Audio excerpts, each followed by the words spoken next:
Y en este momento vamos a dar inicio a la mesa redonda, y aquí vamos a presentar dudas que hayan quedado durante las charlas y las cuales serán contestadas por nuestros exponentes. La idea aquí es que se vayan intercambiando ideas. Lo ideal es que si hay alguna opinión de otro doctor que pueda interferir, también sería ideal.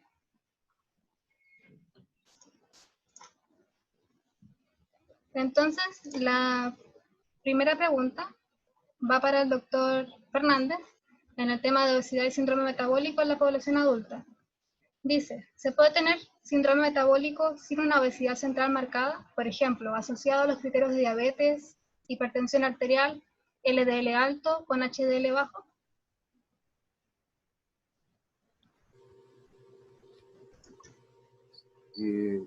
Hola, ¿me escuchan? ¿Sí? Sí. La respuesta es sí. Se puede tener síndrome metabólico sin tener obesidad. En los criterios anteriores de la IDF se hablaba que el factor principal tenía que ser la obesidad central más dos de los otros criterios. En la del 2009 ya se habla que puede haber sin obesidad. De hecho, en las poblaciones que son de origen asiático, generalmente tienen menos grasa y también pueden hacer más síndrome metabólico. Y también existen otras lipodistrofias que no hay grasa, no hay obesidad y sí hacen síndrome metabólico.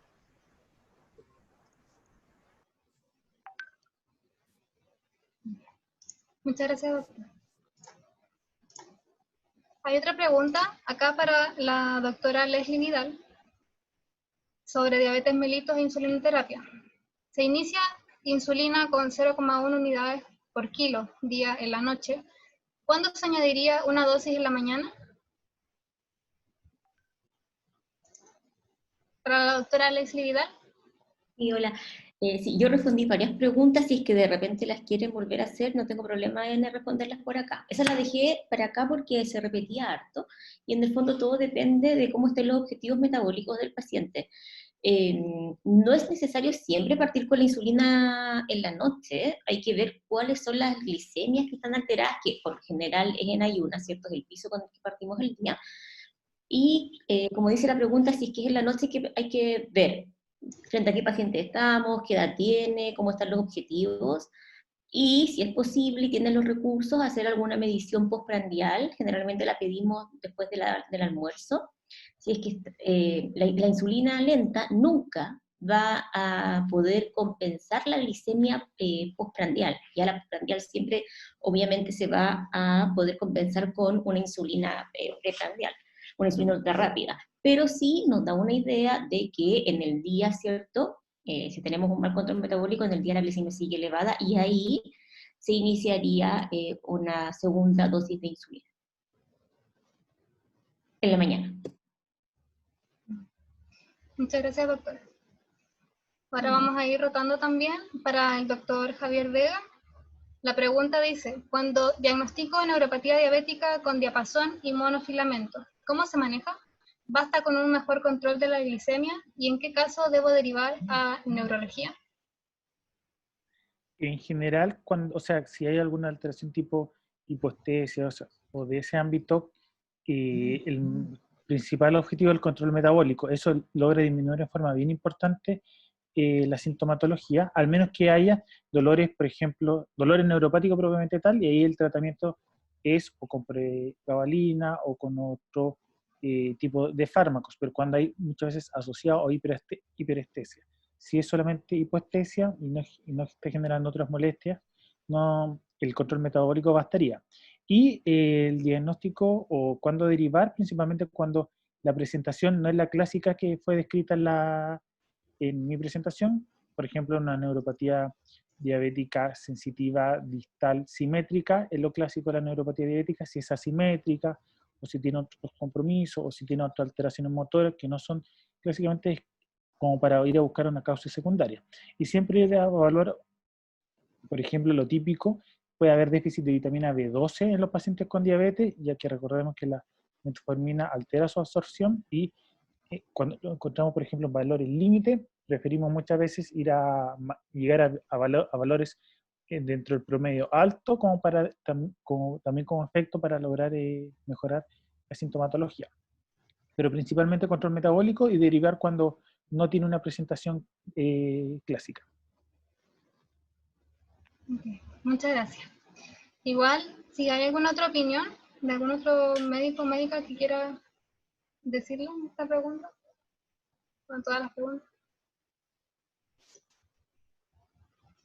¿No? Ya. Una pregunta para la doctora Carmona. Dice, doctora, muy buenas noches. Quería hacerle una pregunta respecto a la toma de levotiroxina e inhibidores de la bomba de protones. ¿Cuántas horas deben separarse las tomas? Y si es recomendable, dar toda la dosis semanal en 1 o 2 días a la semana de la levotiroxina para evitar una pobre absorción debido a la toma del inhibidor.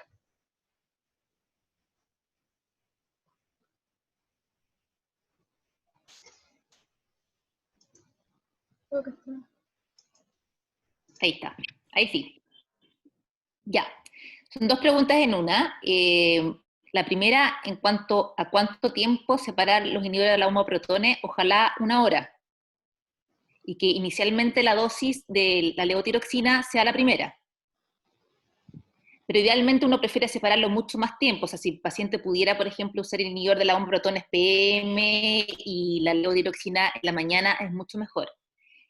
En cuanto a la segunda pregunta de cómo dar como una carga, lo que entendí como darle una carga de dosis como de levotiroxina, no se recomienda porque obviamente el dar dosis así altas de levotiroxina aumenta los riesgos cardiovasculares y reacciones adversas del tratamiento. El paciente puede sentir taquicardia, alteraciones, entonces no se recomienda. Lo que más se recomienda es que siempre esté al menos 1 hora separado, primero la levotiroxina y posteriormente el inhibidor de la bomba de protones. Una vez, porque así nos aseguramos, si es la primera la ingesta, de que ya se ha absorbido el fármaco. Entonces no va a haber problemas de absorción. Muchas gracias, doctora. ¿Y hay alguna otra opinión para esta pregunta? Estoy de acuerdo con la doctora. Con respecto a la carga, habitualmente nosotros no usamos carga. Yo diría que son excepcionales las veces en que uno usa 1 o 2 dosis a la semana de Eutiro. Y a mí me ha tocado un solo paciente en mi vida, que es un paciente con esquizofrenia, que no se tomaba los medicamentos y que se hospitalizaba frecuentemente por descompensación de hipotiroidismo. Y en ese paciente optamos, antes de que tuviera una casa de acogida, en darle la levotiroxina en 2 dosis a la semana y se le iba a dar un familiar. La otra pregunta que hacía la doctora, que a mí me gustaría que la respondiera también, es que, ¿qué hacer cuando un paciente omite la dosis? Si no se lo tomó en la mañana, si se lo toma a cualquier hora del día. Esa es una buena pregunta. ¿Y qué hacer cuando no se lo tomó un día? Porque ahí hay respuestas que son a veces distintas entre los distintos endocrinólogos. Sí, claro. Lo que uno siempre sugiere a los pacientes, o por lo menos la conducta que generalmente tomamos, o yo tomo habitualmente, es que si el paciente omite o se le olvida una dosis, se acuerda a mediodía, que se la tome igual, que no se la salte. Es mejor que se la tome con alimento, digamos, que no la tome. Y en cuanto a que si se le olvidó, no es tampoco recomendable ya al otro día tomar una doble dosis. Por lo menos yo no lo hago. O sea, si el paciente ya se olvidó de tomar, no le digo que al otro día tome el doble dosis. Eso es por lo menos lo que yo recomiendo. Claro, y si se le olvida tomar, o sea, si se le olvida tomar y se acuerda en el día, ¿hasta qué hora se la puede tomar? Y cuando ya la No, deja. hasta la noche, da lo mismo. Se lo puede tomar, si se acuerda en la noche, no me tomé la levotiroxina, se lo toma antes de acostarse, no hay problema. Es mejor que nada. Yo tengo la misma impresión en cuanto que más vale tomar que no tomar. Ahora, como esto es un pool, en el fondo es una piscina, si yo tengo que estar todos los días gastando 100 y tengo que estar entrando 100, que a mí se me olvida 2 veces a la semana tomarlo, son 200 que se me olvidaron, que dejaron de entrar.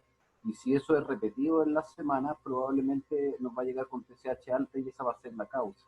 Entonces yo en los pacientes jóvenes, yo sí cometo el pecado de decirles que si se le olvidó un día, al día siguiente se tome las 2 dosis, porque porque sé que los pacientes jóvenes habitualmente no es algo que se les olvidó una vez, sino que es repetido en el tiempo.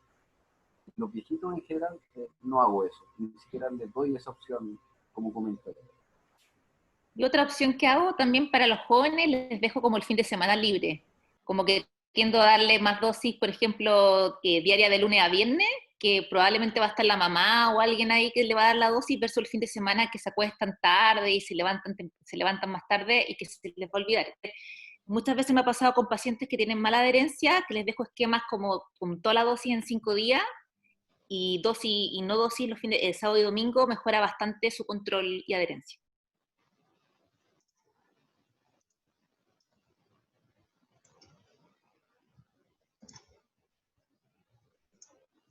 Si no hay más opiniones respecto a esta pregunta. Hay otra pregunta para el doctor Fernández y dice, respecto a la tabla con las definiciones de síndrome metabólico, ¿qué definición nos recomienda para guiarnos?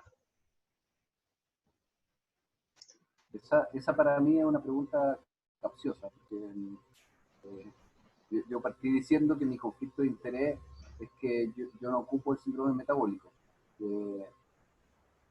Ese es mi principal conflicto. Pero si uno tuviera que usar una, yo diría que la que reúne el consenso de todo es la del 2009. Esa es la que reúne el consenso y es la que habría que ocupar.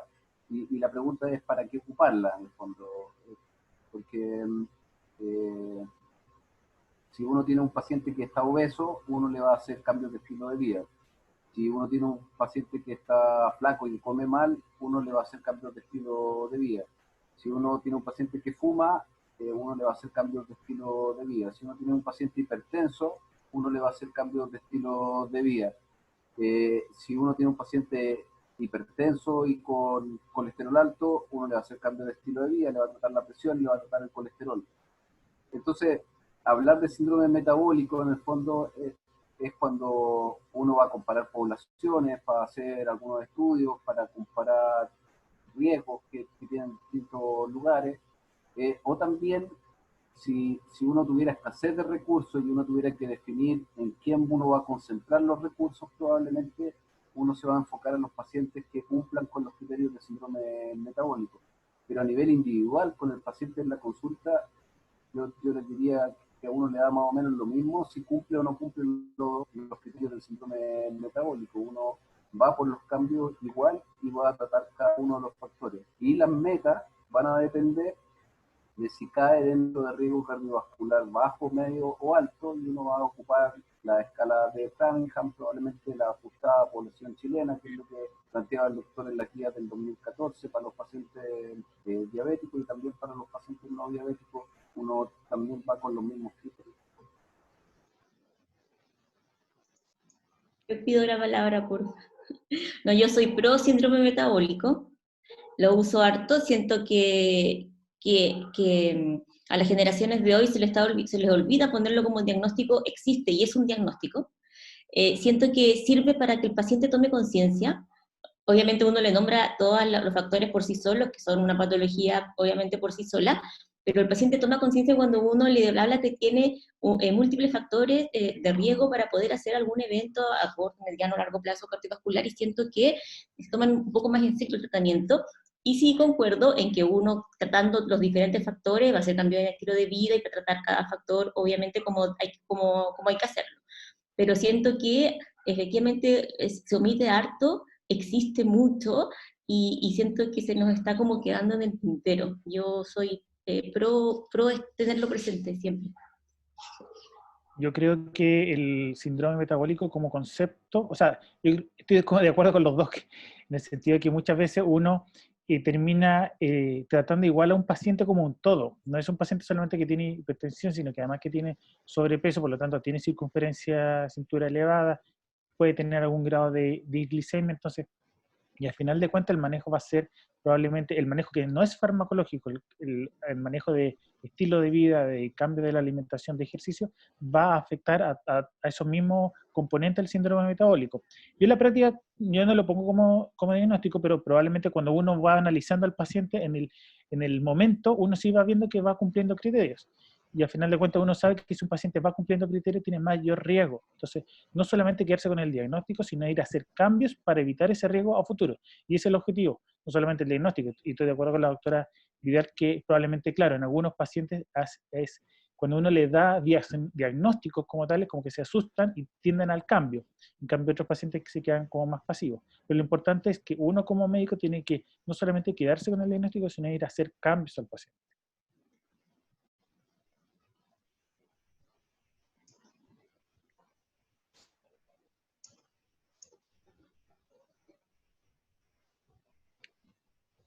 Muchas gracias por responder esta pregunta.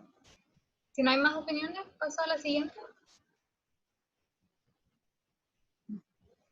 Para la doctora Leslie Vidal, la pregunta dice, en el caso que solo tengamos la automedición de glicemias del paciente, ¿cuáles son los momentos del día que muestren más fidedignamente la variación de la glicemia durante el día? Y esa la dejé para la mesa redonda porque para mí es ninguno. No, pero en el fondo, por lo que les mostré sobre la diferencia del autocontrol que los pacientes hacen, claro, cuando nosotros se lo indicamos, ¿cierto?, en ciertos momentos del día, que era la gráfica con los puntos rojos que les mostré, a diferencia de cuando uno tiene un monitoreo continuo de glucosa, en que uno ve el minuto a minuto, bueno, según el monitoreo que no esté usando, pero que uno ve, en este caso, por ejemplo, minuto a minuto, o tiene un, un freestyle libre, por ejemplo, que igual me preguntaron por eso, uno lo puede ir viendo. Si me preguntan cuál es el mejor momento, pucha, yo siempre privilegio el ayuno porque es el piso con el que uno comienza, ¿cierto? Y nos permite regular también la insulina basal si es que está en la noche, o ver efectivamente si es que nos estamos excediendo en la dosis, si es que estamos haciendo un somo y un alba, o sea, perdón, un somo y si nos excedimos en la dosis. Pero siento que no existen los, ¿cómo es la pregunta? Como los ideales, los mejores momentos. Más fidedigno, momento más fidedigno. Siento que es el ayuno y en el día es muy relativo. Los pacientes, nosotros no comemos lo mismo, no tienen todos los alimentos la misma capacidad de absorción, combinados de repente no se absorben de la misma forma, los PIC no son los mismos. Depende, y depende del paciente, y depende de qué diabetes estemos también. ¿Puedo complementar lo que dijo la doctora Vidal? Estoy de acuerdo. Y cuando uno de repente ve glicemias postprandiales y uno se queda ahí con la duda por ejemplo, a mí cuando me llegan, como yo le pregunto, bueno, ¿en qué momento fue este postprandial? 1, 2 horas, ¿qué es lo que comió? ¿Cuánto comió? Y nos pasa eso, o sea, el riesgo de hipoglicemia se ve, por ejemplo, con ejercicio, si está consumiendo alcohol. Entonces, son factores de riesgo, más que ir a identificar en qué momento uno encuentra una variabilidad de la glicemia. Yo creo que el objetivo de uno es saber qué factores van a aumentar esa variabilidad. Porque es imposible, como dice la doctora Vidal, ir a saber en qué momento del día va a tener mayor o menor variabilidad. La glicemia ayuno es el mejor predictor para establecer ajuste de esquema y puede ser en la mayoría de los casos, un marcador de más o menos cómo anda en la noche. En algunos casos los tipo 1 se corren de todos estos grupos, pero uno tiene que saber cuáles son los factores que aumentan la variabilidad. Yo creo que ese es el objetivo más que ir a ver en qué momento irá a medir la glicemia, porque es impredecible. Y la única forma, como dice la doctora, es efectivamente poniéndose un monitoreo continuo de glucosa. Así que la mayor indicación es glicemia de ayuno, glicemia pre-comidas en algunos momentos, que puede ser como un factor de, entre comillas, de ejemplo, que tiene menos variabilidad antes que post. Y el post comida, por ejemplo, en mi caso, no sé cómo lo hace la doctora Vidal, pero yo los post los pido o para los tipo 1 o para las embarazadas, y en el resto de los casos, diabetes tipo 2 clásico, hay mucha variabilidad de por medio que no me da un valor fidedigno. Sí, quiero complementar que además esto, como dije ya desde la presentación, no es tampoco una receta de cocina, uno tiene que tener un plan con el paciente. Entonces, en el fondo, si yo pienso que el paciente tiene que entrar, según lo que estoy viendo, según su comportamiento, su adherencia, etcétera, a un tratamiento intensificado, sí, en un tipo 2 puedo pedir quizás un post para ver, en el fondo, qué esquema le voy a dejar ultra rápida, por ejemplo.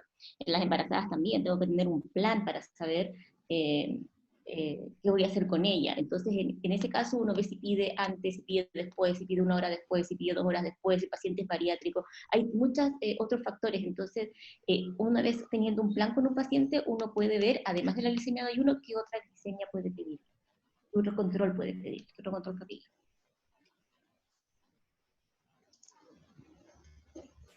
La verdad es que el paciente diabético tipo 2, a mi modo de ver, es un paciente complejo para pedir las postprandiales. Y de acuerdo con el doctor Vega, habitualmente uno no lo pide de rutina. El objetivo de uno, yo les voy a hablar de mi práctica, habitualmente ocupo la glicemia de ayuno solamente, ese es mi objetivo, y lo que uno quiere, como decía la autora, es frenar la neoglucogénesis hepática nocturna. Uno quiere amanecer con la glicemia lo más baja posible, y uno con la dieta quiere intentar corregir o minimizar lo que es la incursión postprandial. Entonces, si uno amanece con glicemia de 200 y tiene una excursión postprandial de 60, uno va a llegar a glicemias de 260. Pero si uno logra amanecer con glicemias de 100 y uno tiene una excursión con la dieta que la logra mantener bajo 60, uno va a mantenerse en rango terapéutico y va a llegar a glicemias de 160. El problema del paciente diabético es que lo difícil es que hagan la dieta. Yo no sé si uno que no es diabético le dicen, mira, sabes que ahora tienes que medir cuánto tienes que comer, no puedes pasarte esta cantidad, y ni si te ocurra comer algo con azúcar en este momento, las ganas locas que a uno le bajan de comer algo con azúcar es tremenda, y a los diabéticos les pasa exactamente lo mismo. Entonces, yo les diría que el diabético tipo 2 es más complejo en ese sentido. Ahora, en la práctica, lo que uno hace es que cuando quiere elegir cuál insulina rápida va a empezar a ocupar por primera vez, uno le va haciendo un panel y va pidiendo las postprandiales y va viendo cuál del día es la que a uno se le escapa. Pero son pocos, ¿no? Son pocos los pacientes que uno lo hace así, sobre todo desde que nos llegaron los análogos GLP-1. La verdad es que cada vez menos, y de hecho la guía plantean ahora que uno antes de insulinizar podría usar un análogo GLP-1. Entonces, como que la vida se nos ha facilitado en ese sentido.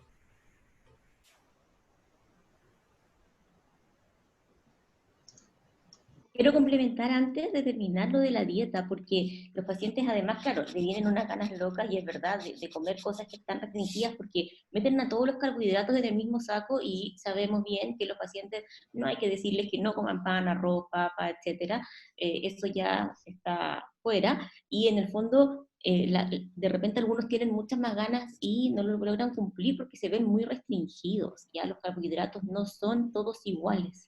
Entonces, hay que eliminar los refinados, pero hay algunos pacientes efectivamente que uno se los encuentra comiendo o tratando de comer ensaladas con proteínas, y en el fondo esa no es la solución. Eso es como para los alumnos, para reforzar.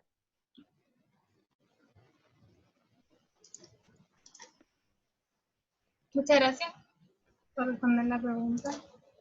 Hay otra pregunta para el doctor Javier Vega, que dice, ¿con qué valores de RAC alterado y en qué estadio de enfermedad renal crónica deriva a nefrología, después de haber realizado las recomendaciones como el uso de YECAS o ARA2 y la dieta, etcétera? Bueno, por función renal con un clearance menor de 30, en general cuando ya nos encontramos con algún grado de macroalbuminuria, también, de hecho etapa 3B en adelante es un indicador de derivación, pero sobre todo con un clearance ya bajo 30. Ahí, a propósito, alcancé a ver en el momento de la presentación algunas preguntas que habían sobre la alimentación y sobre el aporte proteico. Quisiera dejar en claro como algunas cosas. En general, una persona sana come entre 0,7 y 0,8 gramos de proteína al día en promedio. Uno puede comer un poco más, o si tiene, o en algunos otros casos, incluso unos 2 pacientes hospitalizados tienen otros valores. Y en pacientes renales ya en fase casi terminales, uno tiene que restringirse un poco, pero no bajar de 0,6, que es lo que está demostrado, porque uno sabe que si es muy restrictivo desde el punto de vista proteico, lo único que va a ganar es aumentar la mortalidad. No va a detener la progresión de su falla renal. Entonces tampoco ser un restrictivo extremo en cuanto al aporte de proteína. Ahora un paciente cuando ya está en diálisis, olvídese, la diálisis va limpiar eso. Y al contrario, hay que aportarle más porque la diálisis me va a ir sacando cada vez más aporte proteico. No sé si hay alguna otra opinión para aportar en esta pregunta.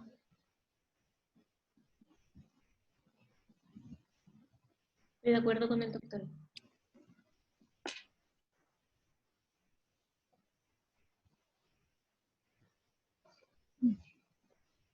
Muchas gracias. Yo quizá haría una salvedad, no con los criterios de derivar desde la atención primaria, sino en el sentido de que distintos hospitales del país de la atención pública han podido acceder a medicamentos como son los inhibidores SGLT2. Entonces, teniendo inhibidores SGLT2, quizá la ida o la derivación al nefrólogo o al especialista, que puede no ser nefrólogo y puede ser el diabetólogo, puede ser antes, cuando hay macroalbuminuria que no ha respondido al tratamiento con IECA o con ARA2, podría ser una alternativa, porque hay algunos hospitales que lo tienen. Nosotros acabamos de conseguir que nos ingresen a la canasta para un subgrupo de pacientes inhibidores SGLT2, así que esa podría ser otra indicación de derivar. ¿Sí? Con el temor a llenarnos de pacientes, pero lo planteo. Ay, qué bueno, lo felicito, qué rico. Bacán. Yo creo que en algún momento va a tener que ser al revés. Como los SGLT2, ojalá que llegaran a atención primaria, pero es un largo camino.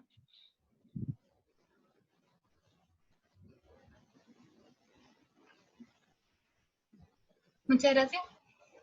Hay otra pregunta para la doctora Carmona. Y dice, en pacientes adultos mayores de 80 años que vienen con tratamiento para hipotiroidismo desde antes, ¿cuál sería la conducta más adecuada? Bueno, en los adultos mayores con más de 80 años, y acá la conducta más adecuada siempre es individualizar la terapia. Cada paciente va a depender de sus factores de riesgo, de su peso, de muchas variables. Pero la conducta es que si venía con un tratamiento previo, idealmente hay que evaluar cuál es el objetivo terapéutico en ese adulto mayor, que probablemente va a ser un objetivo mucho más amplio que en los pacientes más jóvenes. Entonces, la idea es de que si, por ejemplo, un paciente está con tratamiento previo y mantiene TSH idealmente de 3 hasta 6, 7, uno tranquilo, lo deja así y mantiene esa dosis. Sin embargo, niveles bajo 3, uno tendría ahí a ajustar la dosis, o por ejemplo, hay veces personas que están con dosis bajas de sustitución con levotiroxina, no sé, por 25, 50, y andan con TSH suprimida en adultos mayores. Generalmente uno tiende a como retirarlos, e ir retirando y tratar de evitar su uso, porque ya no le va a aportar, al contrario, le va a dar el riesgo.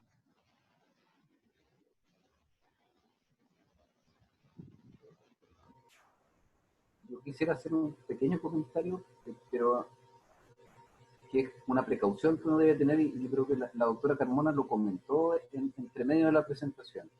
Los adultos mayores son mucho más sensibles a la levotiroxina. Curiosamente, uno ocupa dosis más bajitas en un grupo de adultos mayores, sobre todo los más frágiles, los más flaquitos, los más chiquititos, pero me ha pasado en otros que son de contextura normal, que llegan con TSH muy alta. Uno parte con una dosis de 25 y a las 6 semanas tienen TSH casi normal.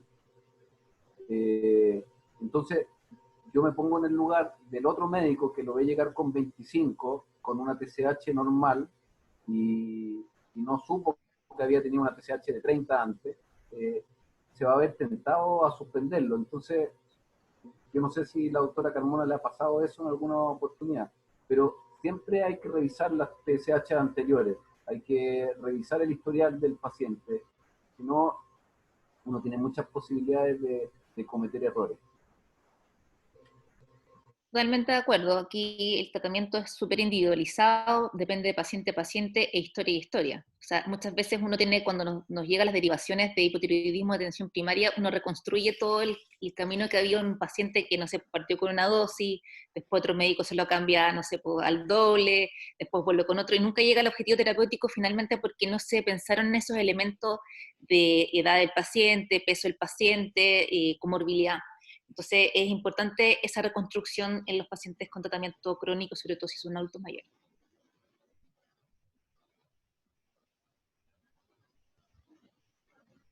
Muchas gracias por responder la pregunta. Y con esta fue la mesa redonda. Así que nuevamente agradecer a los asistentes y a los médicos y médicas que expusieron hoy. Y ahora le doy el pase a Carla. Muchas gracias, Lucía. Además, queremos agradecer nuevamente la presencia y